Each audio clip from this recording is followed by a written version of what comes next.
ಮುಳುಗಿರೆ ಭೂಪತಿ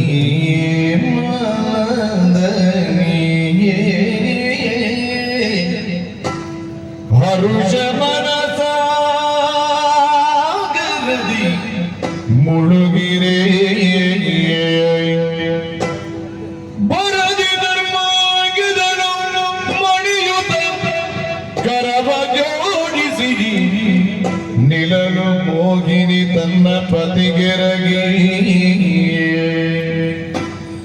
ಭೂಪತಿ ಪರಮ ಜ್ಯೋತಿರ್ಮಯನ ಮೂರ್ತಿಯ ನೋಡಿ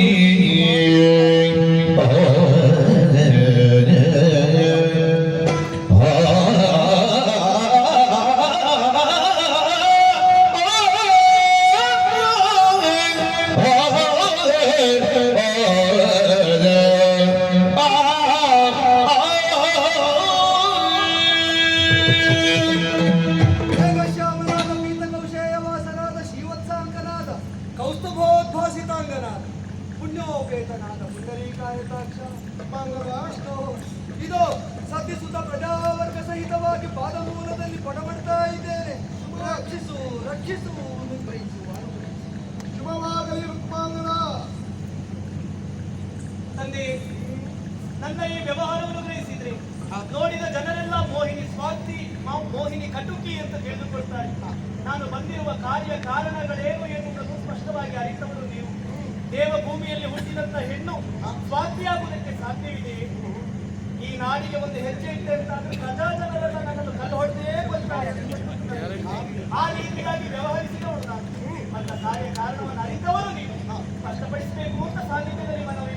ಅವಳು ಏನು ಮಾತಾಡ್ತಾ ಇದ್ದಾಳೆ? ಏನೋ ಮಾತಿನ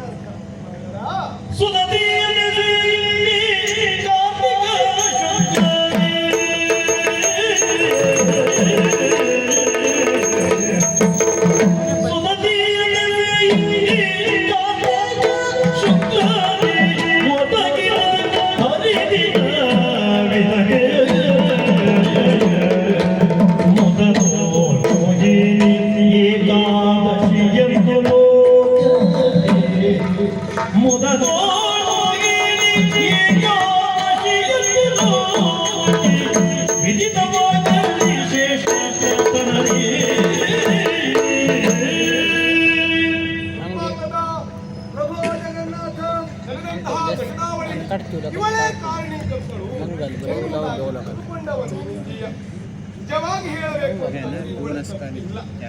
ಇವಳ ಒಂದು ಹಿನ್ನೆಲೆಯೇ ಉಂಟು. ಇವಳಾಗಿ ಬಂದದ್ದಲ್ಲ, ಇವಳನ್ನ ಕಳುಹಿಸಿದ್ದು. ಹೌದು, ಕಾರಣ ಉಂಟಯ್ಯ. ಈ ನಾಡಿನಲ್ಲಿರುವಂತಹ ಪ್ರತಿಯೊಬ್ಬ ವ್ಯಕ್ತಿಯು ಸಹ ಏಕಾದಶಿ ವ್ರತವನ್ನ ಭಕ್ತಿಯಿಂದ ಶ್ರದ್ಧೆಯಿಂದ ಆಚರಿಸುವುದನ್ನ ಕಂಡಂತಹ ಯುವಧರ್ಮ ಚಿಂತೆಗೆ ಒಳಗಾದ. ಈ ರೀತಿಯಾಗಿ ಹರಿನಾಮಸ್ಮರಣೆ ಮಾಡುವುದರ ಮೂಲಕವಾಗಿ ಪ್ರತಿಯೊಬ್ಬರು ವೈಕುಂಠವನ್ನ ಸೇರ್ತಾ ಇದ್ದರೆ ಈ ನರಕಕ್ಕೆ ಯಾರು ಬರ್ತಾ ಇಲ್ವಲ್ಲ, ನರಕ ಪ್ರಾಪ್ತಿ ಎನ್ನುವುದು ಯಾರಿಗೂ ಆಗ್ತಾ ಇಲ್ವಲ್ಲ ಎನ್ನುವುದಾಗಿ ಬ್ರಹ್ಮದೇವರಲ್ಲಿ ಊರನ್ನಿಟ್ಟ. ಆ ಕ್ಷಣದಲ್ಲಿ ಬ್ರಹ್ಮದೇವರು ಪರೀಕ್ಷಿಸುವುದಕ್ಕಾಗಿಯೇ ಈ ಮೋಹಿನಿಯನ್ನ ಸೃಷ್ಟಿಸಿದ್ದು. ಹಾಗೆ ಪ್ರತಿಯೊಬ್ಬ ವ್ಯಕ್ತಿಯು ತಾನು ತನ್ನದು ತನ್ನವರು ಎನ್ನುವಂತಹ ಮೋಹವನ್ನ ಮರ್ದಿಸಿ, ಅಷ್ಟು ಮಾತ್ರ ಅಲ್ಲ, ನನ್ನದಾದಂತಹ ಮೋಹವನ್ನ ಸ್ಥಿರಗೊಳಿಸುವುದು ಕರ್ತವ್ಯ ಈ ಮೋಹಿನಿ. ಹಾಗಾಗಿ ಲೋಕಕ್ಕೆ ಶಾಸನ ಮಾಡಿದಂತಹ ನನ್ನನ್ನು ಪರೀಕ್ಷಣಕ್ಕೊಳಪಡಿಸುವುದಕ್ಕೆ ಬ್ರಹ್ಮ ಸಂಕಲ್ಪದಂತೆ ಮುಕ್ತಿ ಪಡೆದವಳಾಗಿ ಬಂದರೆ ಹೌದು, ಲೋಕಮೋಹಕವಾದ ಸೌಂದರ್ಯವಿಂದ ಅವಳ ಕೆಲಸವನ್ನು ಅವಳು ಮಾಡಿದರು.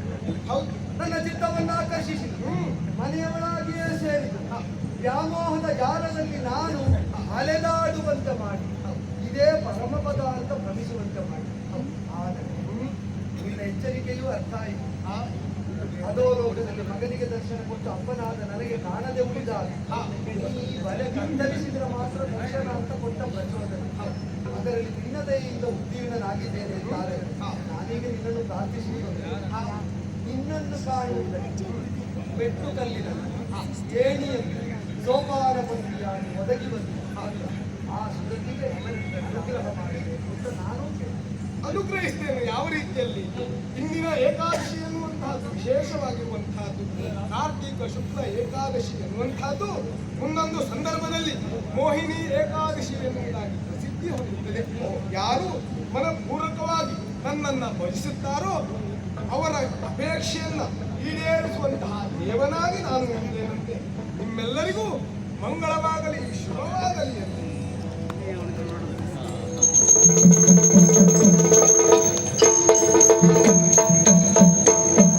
ಮಂಗಲ ಜಯ ಜಯ ಜಯ ತು ಜಯ ಮಂಗಲ ಜಯ ಜಯ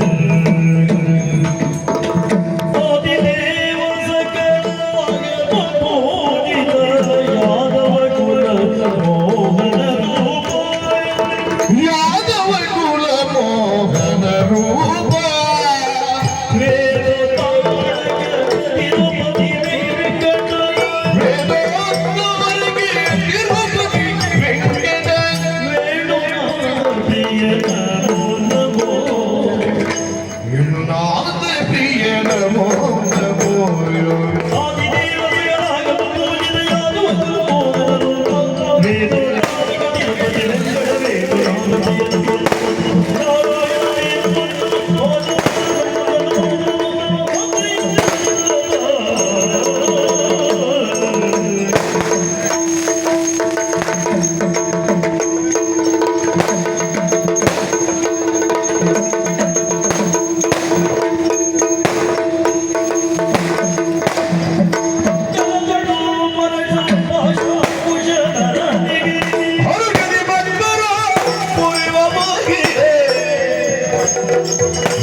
ಹರಿವ್ರತ ಭಂಗವಾಗಬಾರದು ಅಂತ ಅವರ ತಲೆ ಕಡಿಯುವುದು ಹೌದಾದರೆ, ರಾಜ್ಯಕ್ಕೆ ಹರಿವ್ರತ ತಪ್ಪಿದರೆ ತಲೆ ಕಡಿದು ತೋರಣ ಕಟ್ಟುತ್ತೇನೆ ಅಂತ ಶಾಸನ ಮಾಡಿದ ನಾನು ವ್ರತ ಮುಗಿಯುವ ಮೊದಲು ಮಗನ ತಲೆ ಕಡಿಯುವಾಗ ಅವನ ವ್ರತ ಭಂಗವಾಗ್ತದಲ್ಲ, ಅವನ ವ್ರತ ಭಂಗವಾಗ್ತದಲ್ಲ. ಇದಕ್ಕೆ ನನಗಿದ್ದು ಕೈ ನಿನಗೆಲ್ಲಿ ಅರ್ಥ ಆಗ್ತದೆ? ಕಾರಣ ನೀವು ಮಾಡಿದ್ದು ಬೇಗವೇ ಅವನಷ್ಟಿಗೆ ವ್ರತ ಮಾಡ್ತಾ ಇದ್ದ. ಮೂರ್ಖನಾದ ನಿನಗದ ಅರ್ಥ ಆಗುವುದಿಲ್ಲ. ದೇವರಿಗೆ ನಾವು ಸಂಪಾದಿಸಿದ್ದರಲ್ಲಿ ಅತ್ಯಂತ ಉಚಿತವಾದ ಯಾವುದು ಶ್ರೇಷ್ಠವಾದದ್ದನ್ನು ಅರ್ಪಿಸಿದೆ, ಅದು ಸಮರ್ಪಣೆ ಅಂತ. ರುಕ್ಮಾಂಗದ ನಾಮಕನಾದ ಭೂಪತಿಯ ಬದುಕಿನ ಸಂಪಾದನೆಗೆ ಹೆಸರು ಧರ್ಮಾಂಗದ. ದೇವರಿಗೆ ನೈವೇದ್ಯ ಕೊಟ್ಟೆ, ಅದು ವಿಫಲವೂ ಅಲ್ಲ, ಅದರಲ್ಲಿ ಅಯಶಸ್ಸು.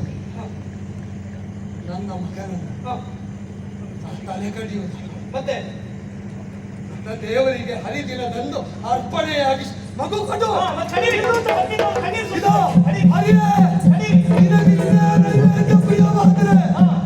ಮತ್ತೇನು ಮಾಡಲಾಗಿದೆ?